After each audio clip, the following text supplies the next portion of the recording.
Students, आज हम लोग नया चैप्टर शुरू करेंगे जिसका नाम है नाभिक।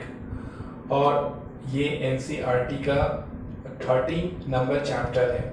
इस चैप्टर में हम लोगों को सबसे पहले नाभिक के बारे में पढ़ना है कि नाभिक किसे कहते हैं। तो इससे पहले वाले चैप्टर जो हम लोगों ने पढ़ा था उसमें रदरफोर्ड का अल्फा कण प्रकीर्णन संबंधी जो प्रयोग था या फिर रदरफोर्ड का जो परमाणु मॉडल था उसमें हम लोगों ने ये पढ़ा था कि नाभिक किसी भी परमाणु का वह केंद्र बिंदु होता है जहाँ के परमाणु का कुल द्रव्यमान, जहाँ के परमाणु का कुल धन आवेश तथा लगभग कुल द्रव्यमान निहित होता है यानी जमा होता है।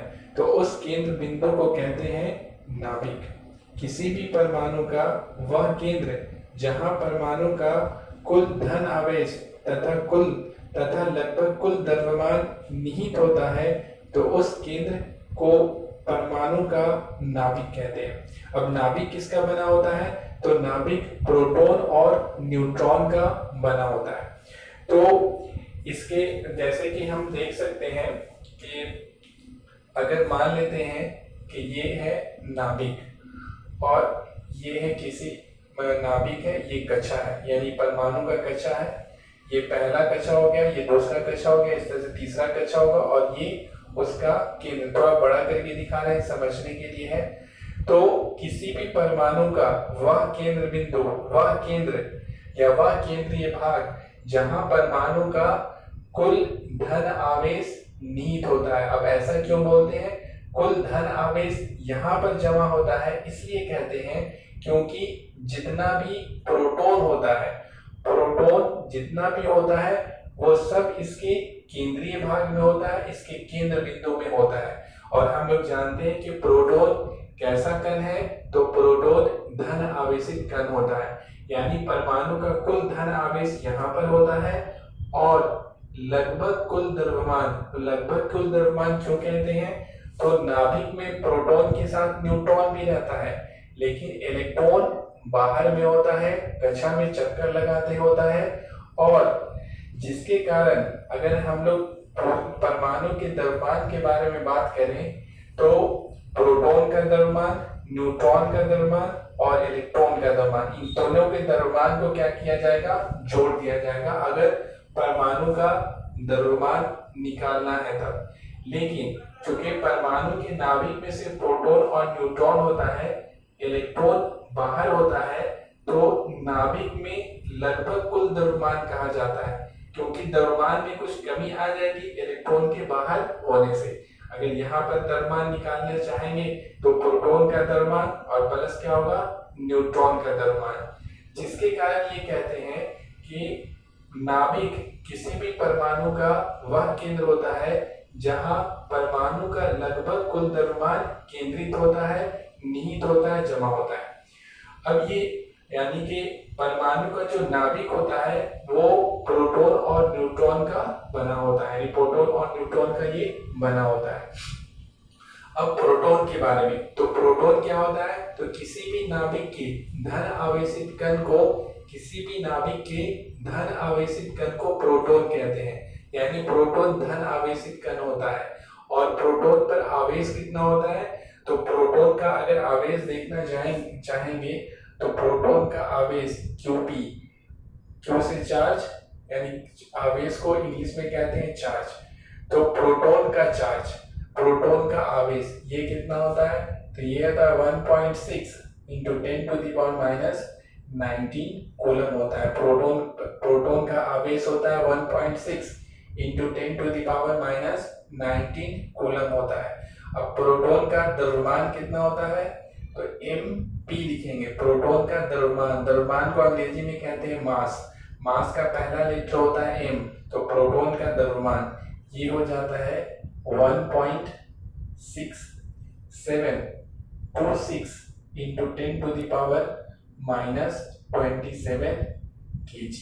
10⁻⁻27 kg। प्रोटॉन का द्रव्यमान होता है 1.6726 × 10⁻⁻27 kg होता है। अब देखिए प्रोटॉन यानी किसी भी नाभिक में उपस्थित प्रोटॉन की संख्या को, किसी भी नाभिक में उपस्थित प्रोटॉन की संख्या को नाभिक का परमाणु संख्या कहते हैं। इसको याद रखना है कि किसी भी नाभिक में उपस्थित प्रोटॉन की संख्या को नाभिक का परमाणु संख्या कहते हैं। यानी कि परमाणु संख्या बराबर क्या हो जाएगा, तो परमाणु संख्या बराबर हो जाएगा प्रोटॉन की संख्या। परमाणु संख्या बराबर प्रोटॉन की संख्या, परमाणु संख्या बराबर प्रोटॉन की संख्या।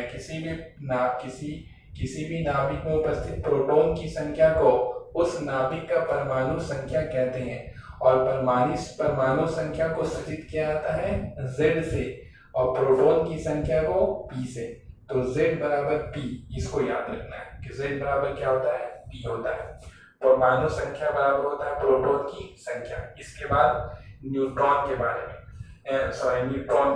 तो न्यूट्रॉन क्या होता है, तो किसी भी नाभिक में उपस्थित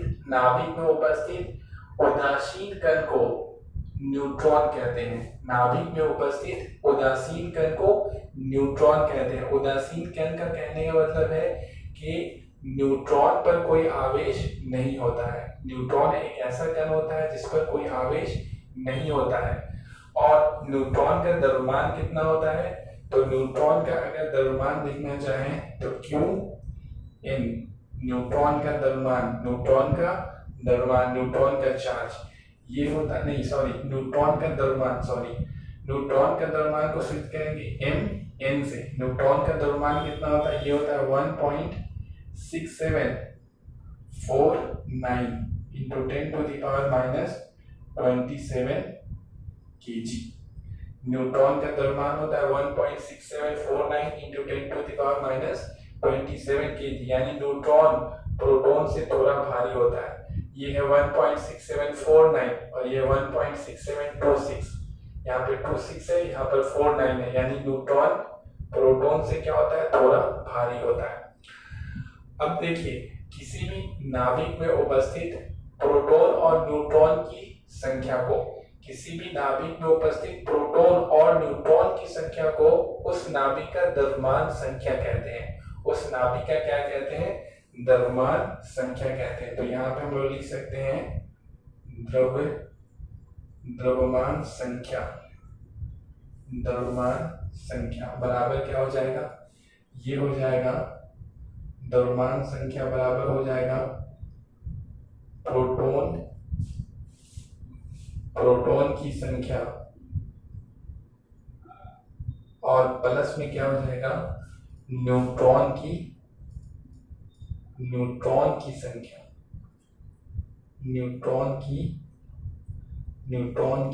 संख्या। प्रोटॉन की संख्या और प्लस क्या हो जाएगा, न्यूट्रॉन की संख्या। यानी किसी भी नाभिक में उपस्थित प्रोटॉन की संख्या और न्यूट्रॉन की संख्या को उस नाभिक का द्रव्यमान संख्या कहते हैं। और द्रव्यमान संख्या को सूचित किया जाता है किससे, A से। तो A बराबर हो जाएगा P, प्रोटॉन की संख्या को P से सूचित करेंगे और न्यूट्रॉन की संख्या को सूचित करेंगे N से। तो A बराबर याद रखना है कि ये होता है P प्लस N होता है, जहाँ A क्या है, द्रव्यमान संख्या है। तो किसी भी नाभिक का द्रव्यमान संख्या उस नाभिक के प्रोटॉन की संख्या और न्यूट्रॉन की संख्या के बराबर होता है। प्रोटॉन की संख्या और न्यूट्रॉन की संख्या के बराबर होता है। तो इस तरीके से ये हो गया नाभिक का संरचना। तो पहला प्रश्न लिखाएगा, हेडिंग बना लेना है और पहला प्रश्न लिखना है नाभिक की संरचना को बताएं। तो प्रश्न लिख लीजिए, हेडिंग बना लीजिए, ऊपर चैप्टर का नाम लिखिए और लिखिए नाभिक की संरचना को बताएं और उसके बाद उत्तर में लिखिए नाभिक की संरचना को बताएं और उसके बाद उत्तर में लिखिए। उत्तर में लिखिए किसी परमाणु का वह केंद्र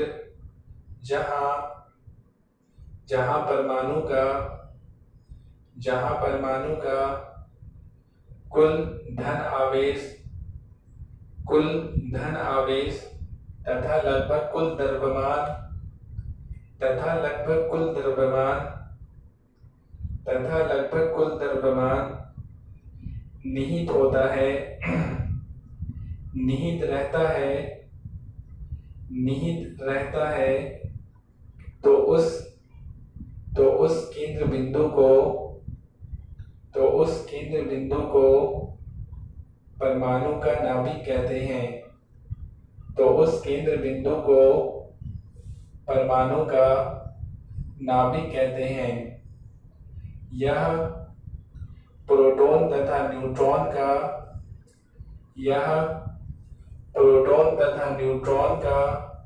बना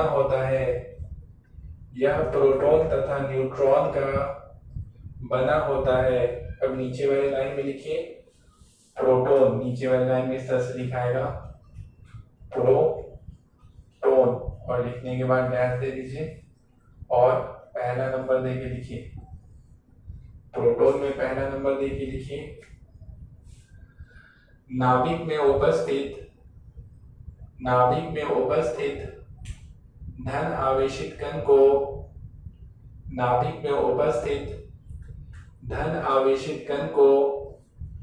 प्रोटॉन कहते हैं। नाभिक में उपस्थित धन आवेशित कण को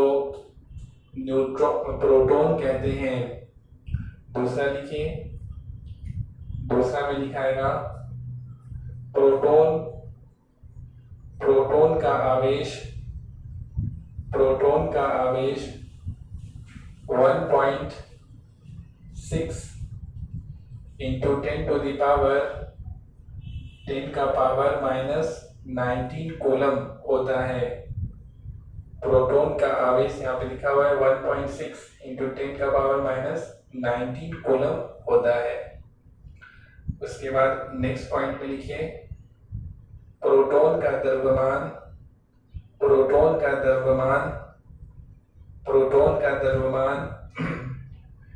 1.6726 into 10 का पावर -27 kg होता है। यहाँ पे लिखा हुआ है 1.6726 into 10 का पावर -27 kg होता है।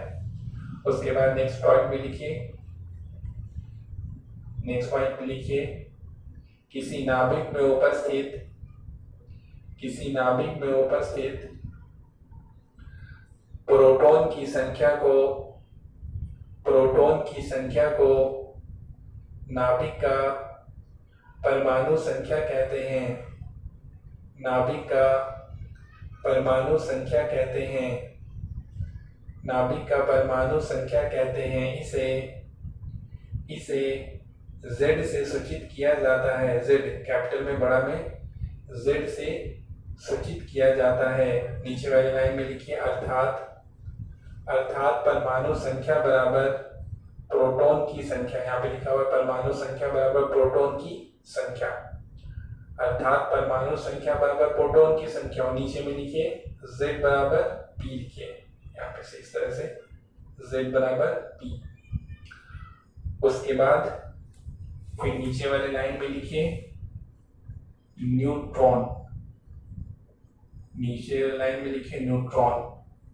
और लिख करके डैश दे दीजिए और पहला नंबर दे के लिखिए नाभिक में उपस्थित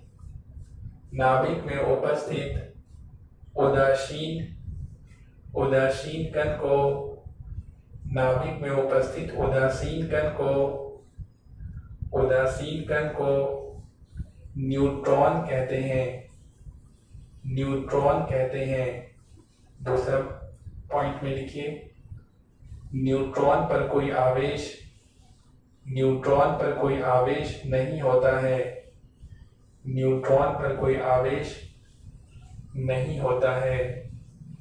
उसके बाद नेक्स्ट पॉइंट में लिखिए न्यूट्रॉन का द्रव्यमान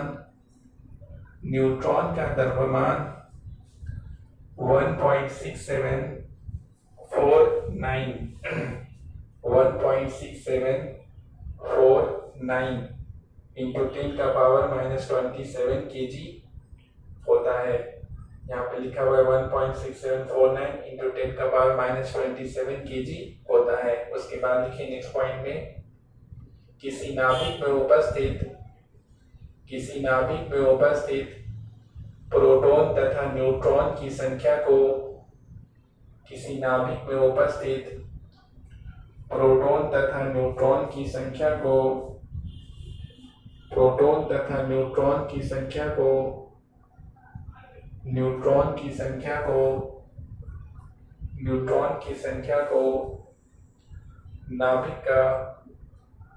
नाभिक का द्रव्यमान संख्या कहते हैं। नाभिक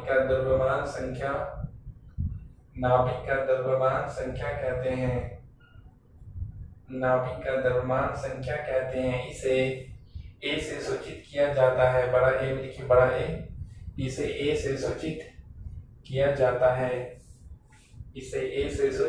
जाता है। नीचे लिखिए अर्थात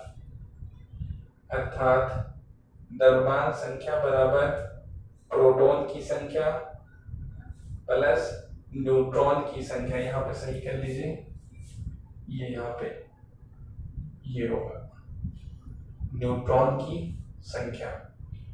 द्रव्यमान संख्या बराबर प्रोटॉन की संख्या प्लस न्यूट्रॉन की संख्या, और द्रव्यमान संख्या को ए से, तो ए बराबर पी प्लस एन, प्रोटॉन की संख्या को पी से और न्यूट्रॉन की संख्या को एन से, तो ए बराबर पी प्लस एन होता है। यहाँ पर भी सही कर लीजिए, न्यूट्रॉन इस तरह से दिखाएगा, न्यूट्रॉन।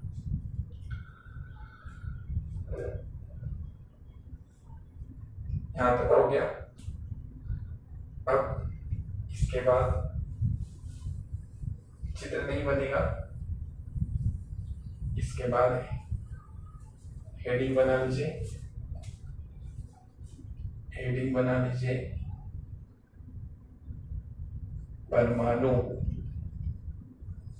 परमाणु संख्या तथा द्रव्यमान संख्या में संबंध।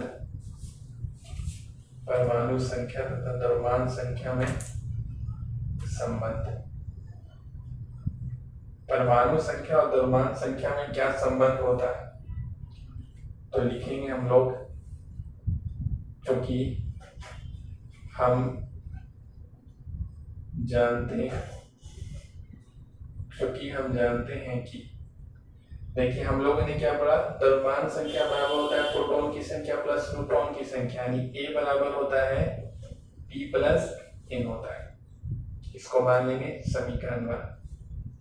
तथा हम लोग ये भी जानते हैं कि z बराबर क्या होता है, p होता है, z इक्वल टू p। इसको मान लेंगे समीकरण 2। तो लिखेंगे समीकरण 1 और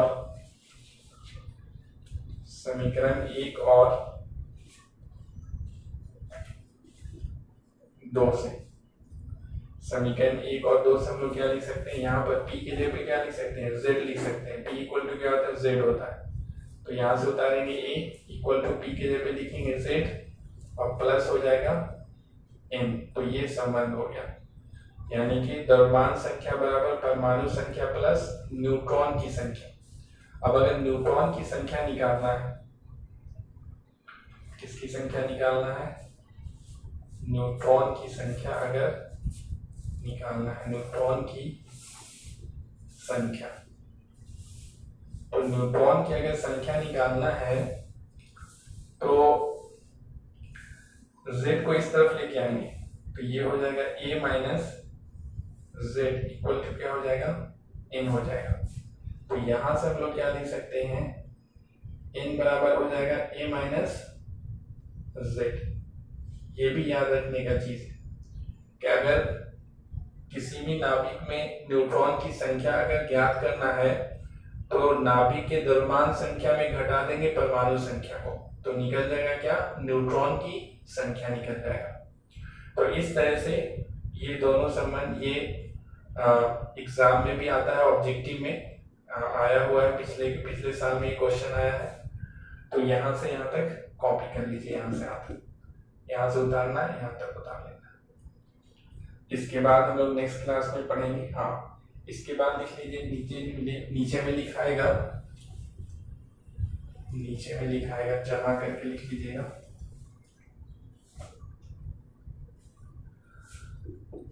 जहां ए बराबर क्या है, ये है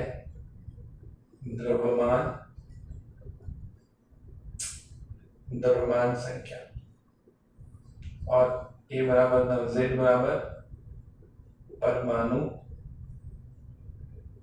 परमाणु संख्या, और एन बराबर है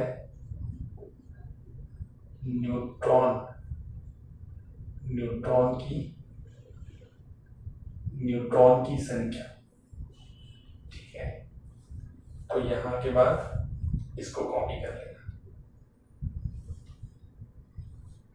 तो ये पूरा कॉपी कर लीजिए। इसके बाद हम लोग नेक्स्ट क्लास में इसके आगे बढ़ेंगे।